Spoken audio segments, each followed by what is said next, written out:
할렐루야. 아멘. 오늘도 고르고 복된 날 주인전에 나오신 귀하신 성도님들을 축복합니다. 아멘.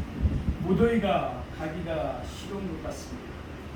연일 폭염과 열대야가 계속되고 있습니다. 건강관리 잘 하시기 바랍니다. 그런데 내일 모레부터 수요일날 23일이면 이제 서서히 가을이 가까이 왔습니다. 오늘 마가복음 1장 1절에서 8절 말씀을 본문으로 왕의 사자 세례 요한이라는 제목으로 말씀을 나누겠습니다. 예수님은 하나님의 아들이십니다. 예수님의 근본은 하나님과 본체이십니다. 그리고 예수님은 그러므로 하나님과 동등이십니다. 다시 말하면 예수님은 삼위일체 하나님의 제2이신 하나님이시니 예수님이 바로 하나님이신 줄로 믿습니다. 아울러 예수님은 그리스도입니다. 하나님이신 예수님은 그리스도 곧 기름 부은 받은 자로 이 세상에 오셨습니다. 예수님은 우리의 제사장, 선지자, 왕으로 오신 줄로 믿습니다. 이 가운데서 마가복음은 예수님이 왕으로 오셨다는 사실을 부각하고 있습니다. 이제 왕이신 예수님에 의해서 복음이 시작되었습니다. 왕이신 예수님은 우리에게 새 시대를 활짝 열어주셨습니다.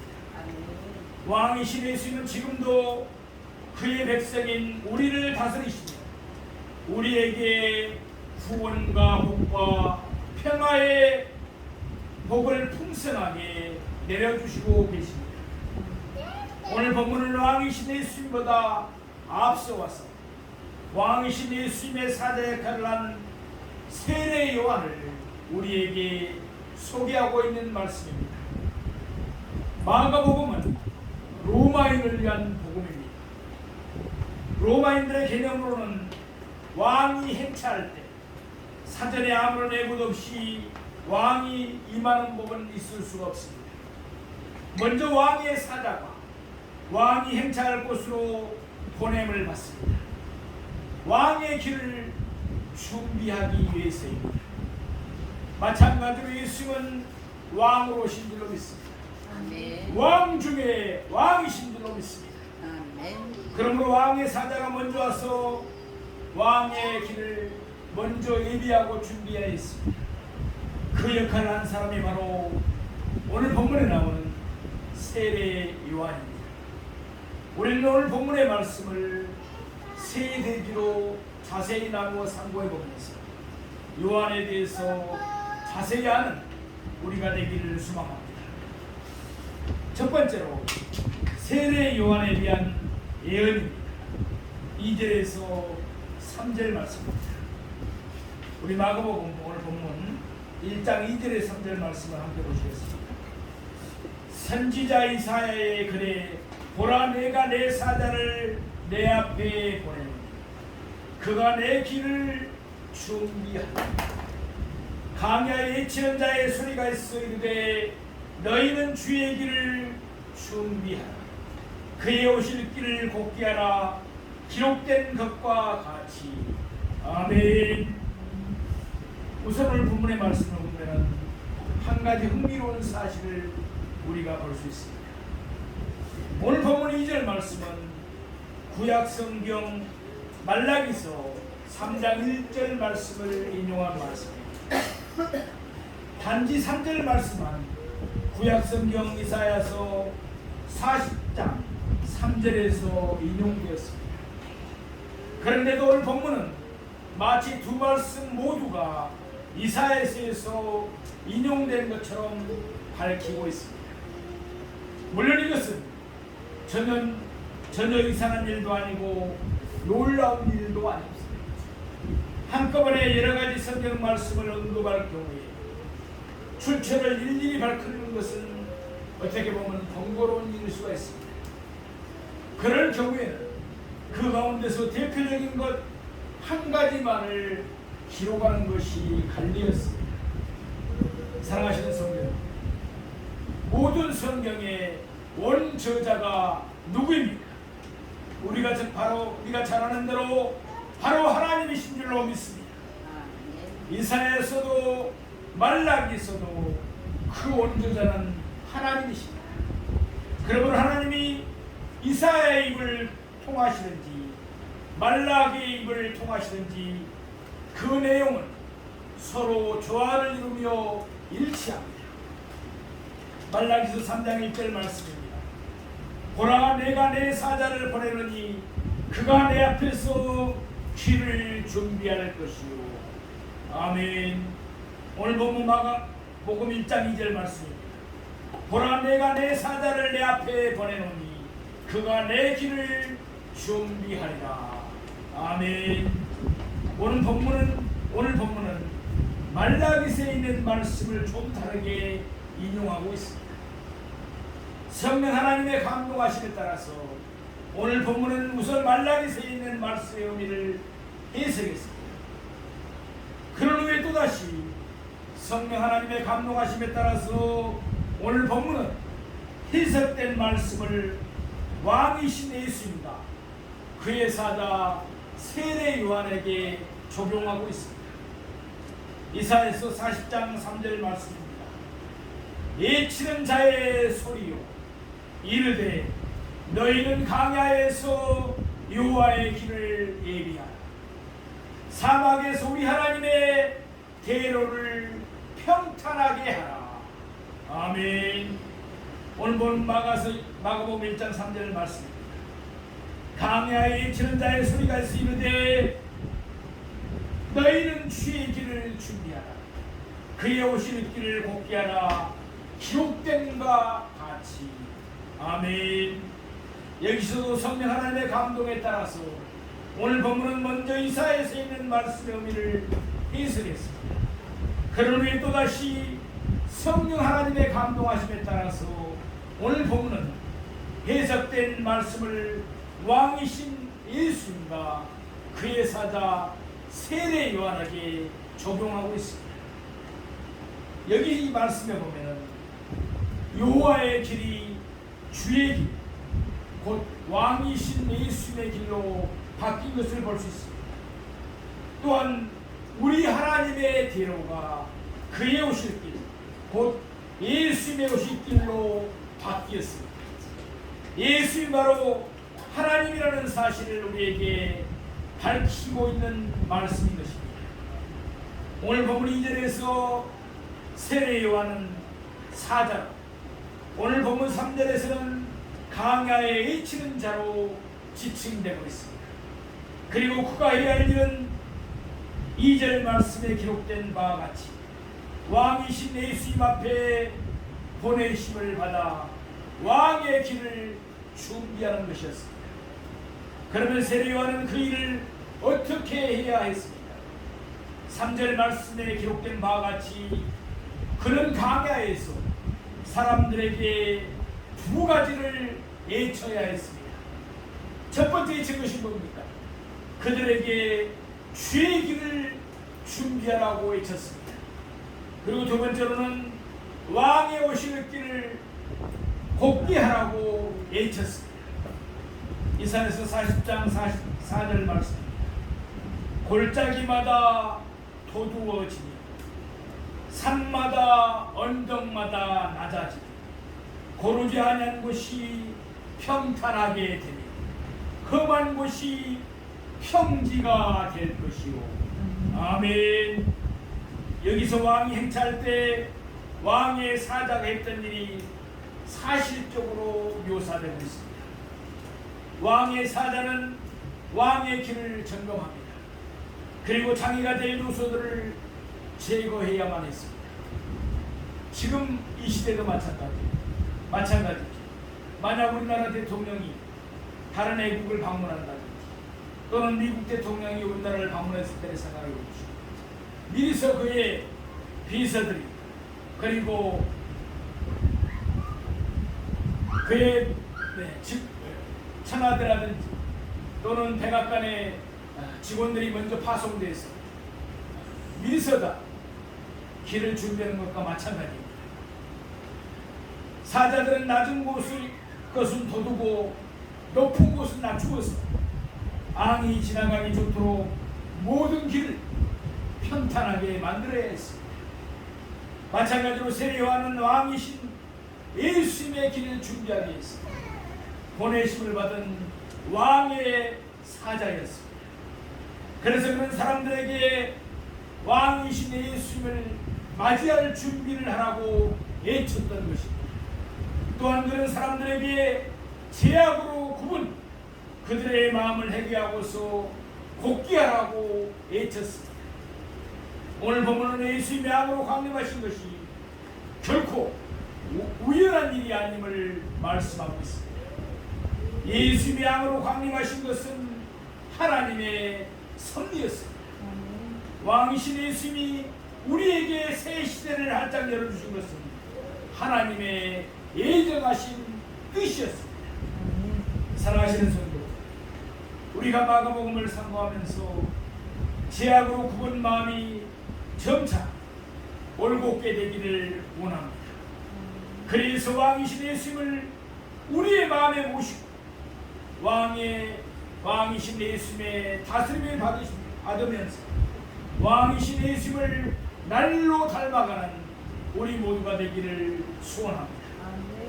둘째로 세례 요한의 사역입니다. 오늘 본문 4절에서 6절 말씀에 기록되어 있습니다. 우리 마가복음 1장 4절 말씀을 함께 보시겠습니다. 세례 요한이 강야에 이르러 제사함을 받게 하는 회개의 세례를 전파하니.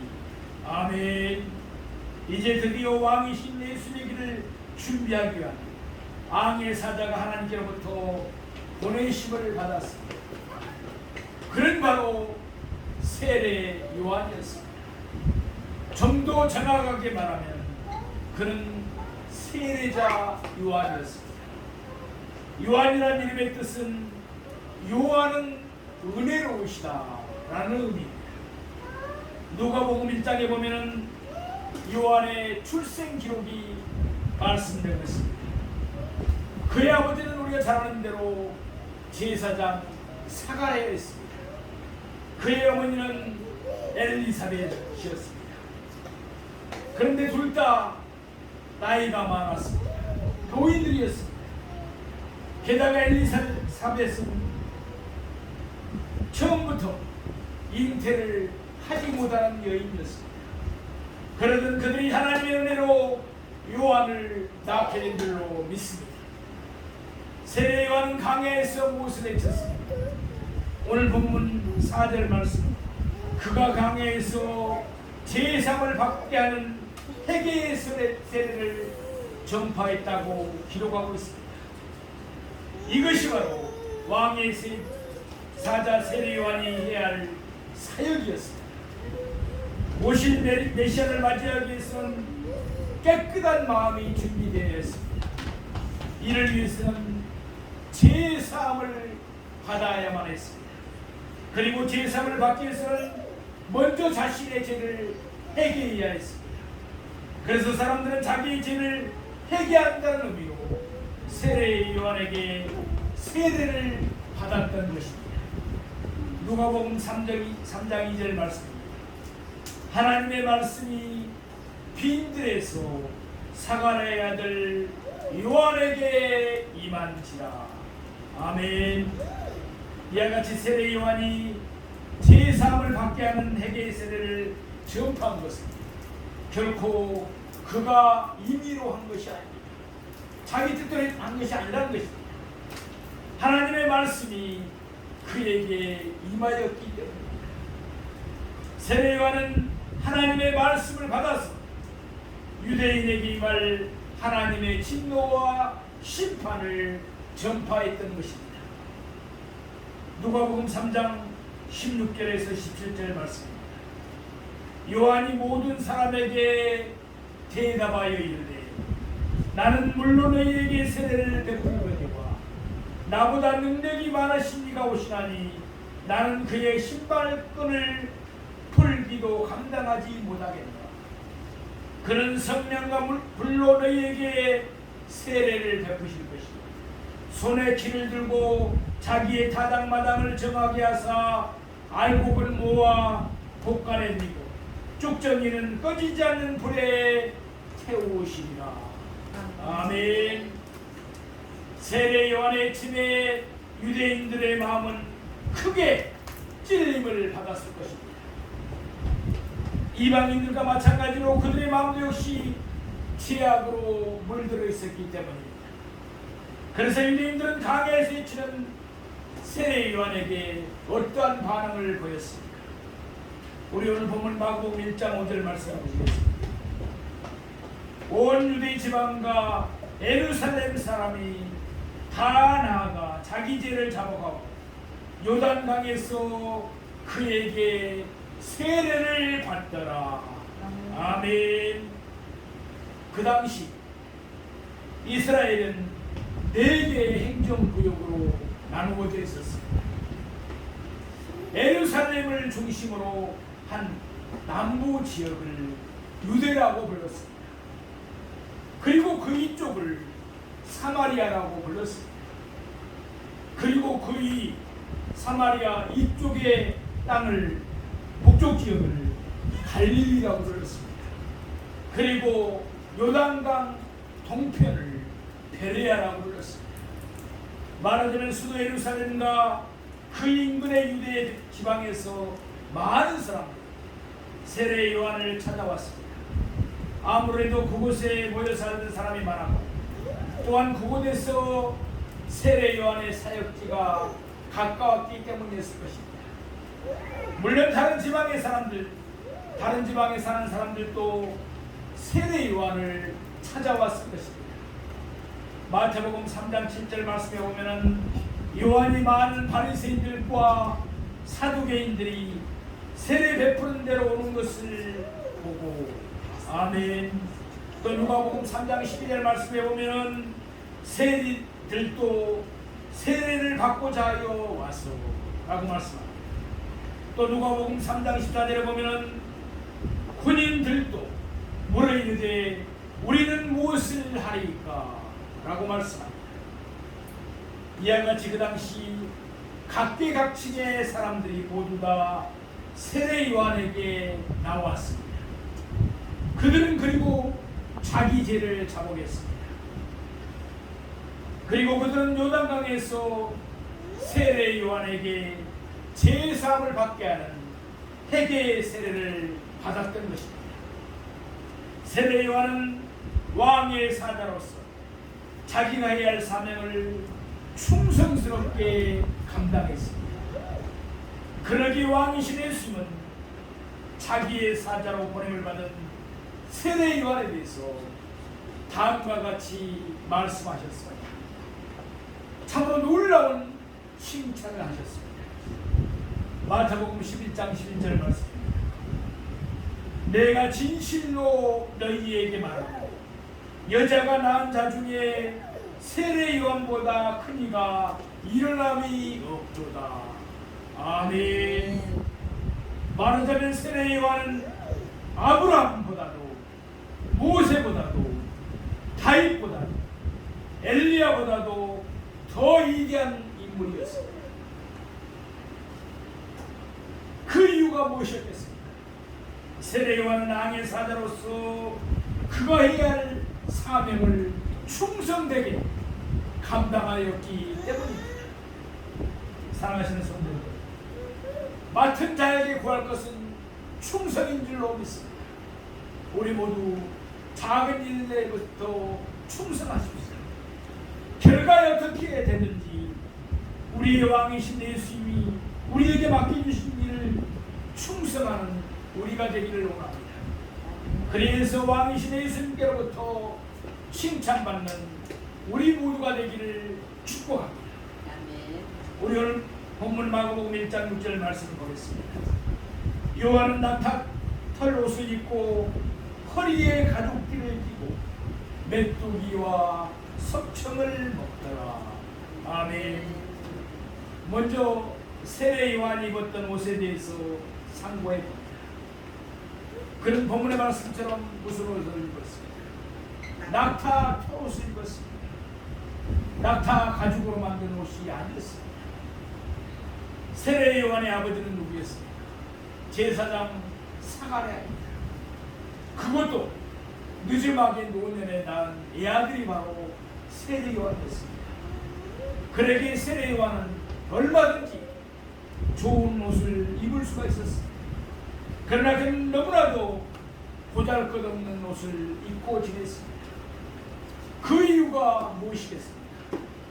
스가랴서 13장 4절 말씀입니다. 그날의 선지자들이 예언할 때 그러한 상을 각기 부끄러워할 것이며 사람을 속이려고 털옷도 입지 아니할 것이며 마태복음 7장 15절 말씀입니다. 거짓 선지자들을 삼가라. 양의 옷을 입고 너희에게 나아오나니 속에는 노랗기하는 일이라. 이는 거짓 선지자들에 대한 말씀입니다. 거짓 선지자들도 털옷을 입었다는 것입니다. 자기들이 참 선지자인 것처럼 가장하기 위해서였습니다. 예수님도 같은 말씀을 하셨습니다. 거짓 선지자들도 겉으로는 양의 옷, 다시 말해서 양의 털옷을 입는다고 말씀하셨습니다. 이와 같이 털옷은 본식 선지자들이 입던 옷이었습니다. 세례 요한은 선지자였습니다. 그런 왕이신 그리스도의 강림을 백성들에게 선포해야 할 선지자였습니다. 그래서 그는 털옷을 입었던 것입니다. 말라기서 3장 1절 말씀입니다. 만군의 여호와가 이르노라. 보라, 내가 내 사자를 보내리니 그가 내 앞에서 길을 준비할 것이요.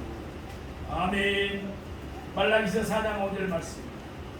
보라, 여호와의 크고 두려운 날이 이르기 전에 내가 선지자 엘리야를 너희에게 보내리니. 아멘. 이와 같이 하나님이 강림하시기 전에 먼저 하나님의 사자가 보내심을 받아야 했습니다. 그리고 그 사자는 선지자 엘리야였습니다. 신약 성경은 엘리야에 대한 구약 성경의 예언이 세례 요한에게 그대로 성취됐다는 사실을 밝히고 있습니다. 누가복음 1장 17절 말씀에 보면 그가 또 엘리야의 10년간 능력으로 주 앞에 먼저 와서 아버지의 마음을 자식에게 거스리는 자를 의인의 슬기에 돌아오게 하고 주를 위하여 세운 백성을 준비하리라 라고 말씀합니다. 이는 세례 요한이 태어나기 전에 천사가 그의 아버지 사가랴에게 했던 말씀입니다. 세례 요한은 엘리야의 10년간 능력으로 주 앞에 먼저 온 자였습니다. 그러기에 그는 선지자 엘리야와 같은 복장을 하고 있습니다. 선지자 엘리야가 사역했던 곳에서 사역을 했던 것입니다. 마태복음 11장 14절 말씀을 보겠습니다. 만일 너희가 즐겨 받을진대 오리란 엘리야가 곧 이 사람이니라. 아멘. 누가 하신 말씀입니다. 왕이신 예수님은 세례 요한을 가리켰습니다. 그가 바로 왕의 사자로 오리라 했던 선지자 엘리야라는 사실을 밝히고 계십니다. 계속해서 세례 요한이 먹었던 음식에 대해서 우리 한번 상고해 보겠습니다. 그는 무엇을 먹었다고 했습니까? 메뚜기와 석청을 먹었다고 했습니다. 우리가 잘 아는 대로 레위기 11장에 보면 유대인들이 먹어야 될 정한 음식과 부정한 음식에 대한 규정이 나오고 있습니다. 그 레위기 11장 22절에 보면 메뚜기는 곤충 가운데서 예외적으로 먹을 수가 있는 음식이었습니다. 그리고 석청이라 하면 벌들이 돌이나 나무 사이에 모아놓은 생꿀을 의미합니다. 메뚜기의 석청은 강야에서 누구나 손쉽게 구할 수가 있었습니다. 사실 세례 요한은 제사장의 아들이었기에 얼마든지 호의호식할 수 있었습니다. 좋은 옷을 입을 수도 있었습니다. 또 맛있는 고급진 음식도 먹을 수가 있었습니다. 그러나 세례 요한은 자신의 겉모양에도 또한 다른 사람들의 겉모양에도 마음을 빼앗기지 않았습니다. 그런 왕이신 예수님만 바라보면서 오로지 자신의 사명에만 충실했던 것입니다. 그 결과 그는 여자가 낳은 자 중에 가장 큰이라는 칭찬을 예수님께 받게 되었던 것입니다. 사랑하시는 성도, 예수님은 우리의 왕이십니다. 아멘. 왕이신 예수님이 그의 백성인 우리에게 바라시는 것은 충성입니다. 우리 적은 일에 충성하십시오. 그리하면 큰 일을 맡겨주실 줄로 믿습니다. 아멘. 세례 요한과 같이 우리도 예수님을 위하여 충성합시다. 그래서 세례 요한과 같이 우리도 예수님께로부터 큰 칭찬을 받는 우리 모두가 되기를 축복합니다. 셋째로 세례 요한의 증거입니다. 7절에서 8절 말씀입니다. 우리 마가복음 1장 7절 말씀을 보시겠습니다. 그가 전파이르되 나보다 능력 많은 이시니가 내 뒤에 오시나 나는 굽혀 그의 신발끈을 풀기도 감당하지 못하겠노라. 아멘.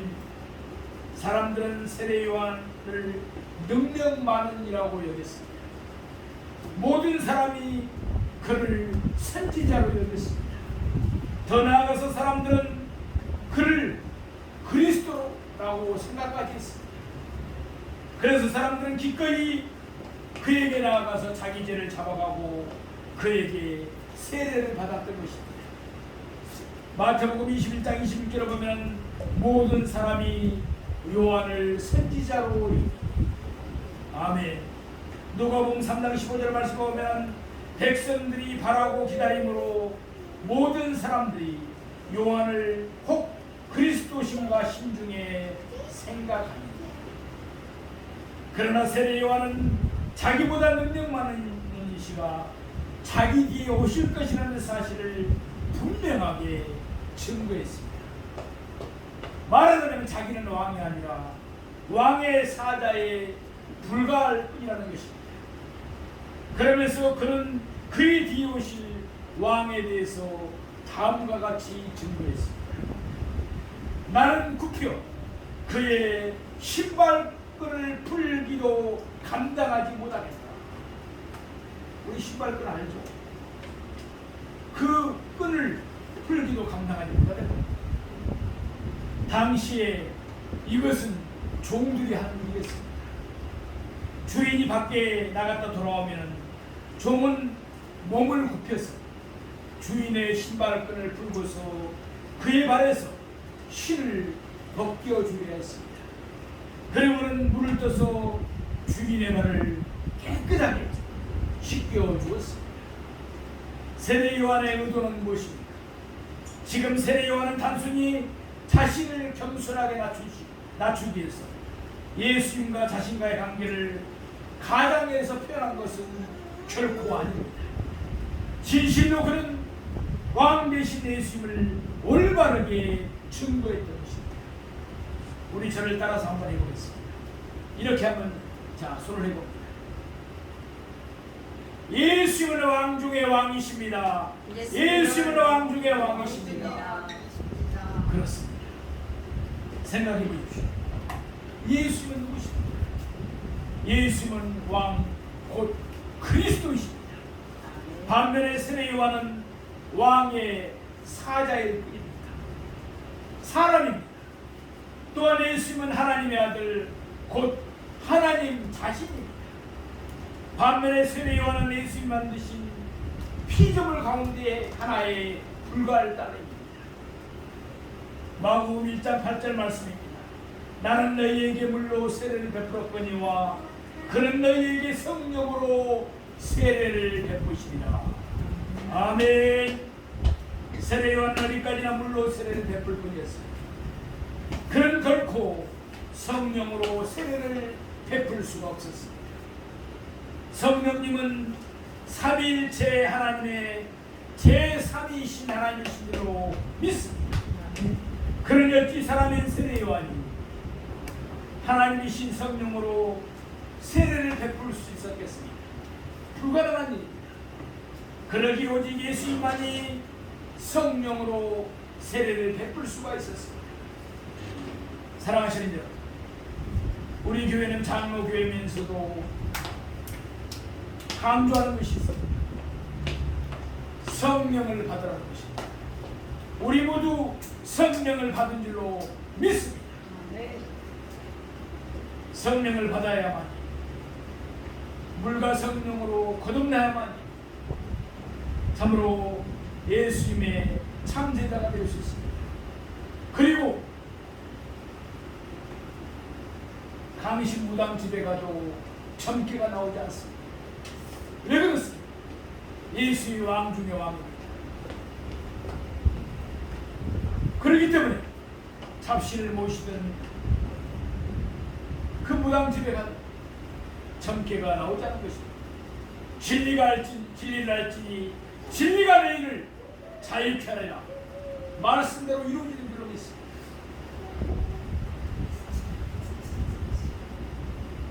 사랑하시는 여러분, 예수는 삼위일체 하나님이신 제2의 하나님이십니다. 이와 같이 세례 요한은 예수이 바로 하나님이라는 사실을 바르게 증거했습니다. 오늘 우리는 왕의 사자 세례 요한을 통해서 예수님이 누구이십니까? 예수님은 어떠한 일을 하시는가를 상고해 보았습니다. 예수는 왕 중에 왕이십니다. 그리스도이십니다. 예수님은 하나님의 아들, 곧 하나님 자신입니다. 그리고 예수는 우리에게 성령으로 세례를 베푸십니다. 예수를 우리 마음 보좌에 모시고 우리 모두 날마다 성령의 충만함을 받읍시다. 그래서 먼저 우리 자신이 변하고 또한 세례 요한처럼 우리 이웃과 세상을 변화시키는 능력 있는 그리스도인들이 다 되시기를 주님의 이름으로 축원드립니다. 아멘. 기도드리겠습니다.